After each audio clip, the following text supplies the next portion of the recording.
பாஞ்சாலனானவன் என்னை கட்டி தழுவிக்கொண்டு, துரோணா, கல்வி இல்லாதவன் கண்ணில்லாதவனு சமம், கல்வி இல்லாதவன் கண்ணில்லாதவனு சமம். உன்னாலே நான் நல்ல முறையிலே தேர்ச்சி பெற்றிருக்கிறேன். ஓரளவு நான் நல்ல கல்விமானாக குருகுலத்திலே இருந்து விடைபெறுகிறேன் என்றால் இந்த கல்விக்கெல்லாம் நீதான் துரோணா காரணம். வாத்தியார்கிட்ட இருந்து சந்தேகம் கழிக்கிறதுக்கு அச்சத்தை தவிர பயமா இருக்கும். நீ கேட்டு நீ சொன்னதுனால, உன்னிடத்திலே நான் படித்ததுனால நானும் உனக்கு சமமா படிக்க தொடங்கிட்டேன். இன்னைக்கு நான் ஒரு கல்விமான விடைபெறுகிறேன். இந்த நன்றியை என் உடம்புல உயிர் இருக்கிற வரைக்கும் மறக்க மாட்டேன் துரோணா. உயிர் இருக்கிற வரைக்கும் நான் மறக்க மாட்டேன். இப்போது பாஞ்சால நாட்டு எங்க தகப்பனார் ஆட்சி செய்கிறார். எங்க தகப்பனாருக்கு பிறகு நான் ஆட்சி செய்வேன். அந்த ராஜ்யத்தை துரோணா, பாஞ்சால நாட்டுக்கு நான் பெரியவனாகி எங்க அப்பா காலத்திற்கு பிறகு நான் ராஜான ஆட்சி பண்ணா உன்னை கூப்பிட்டு பாதி ராஜ்யத்தை உனக்கு எழுதி வைக்கிறேன்.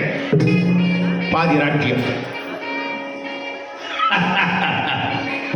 பாஞ்சாலா, நன்றி நன்றி உன் வாய்மை நன்றி நன்றிக்கு இனியாய்.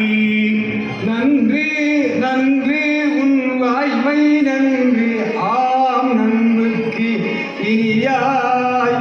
எல்லு போன்று நானும் இயன்ற தவத்தின் இருந்தேன்.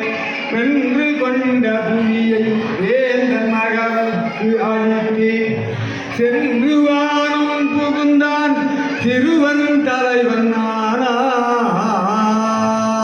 பாதி நாட்டை எழுதி வைக்கிறேன் என்று சொன்ன பாஞ்சாலனை நானே கட்டி தழுவி, பாஞ்சாலா, எனக்கு செல்வத்தின் மீது ஆசை இல்லை பாஞ்சாலா. நீ உங்க அப்பாவுக்கு பிறகு நீ இந்த நாட்டுக்கே கூட ராஜாவா வா, எனக்கு சந்தோஷம். நன்று நன்று உன் வாய்மை நன்று. வார்த்தை நல்லது. நீ நன்றி நினைக்கிற, நீ நல்லவனா இருக்கிற, அதனால உணர்ச்சி வசப்பட்டு பேசுற.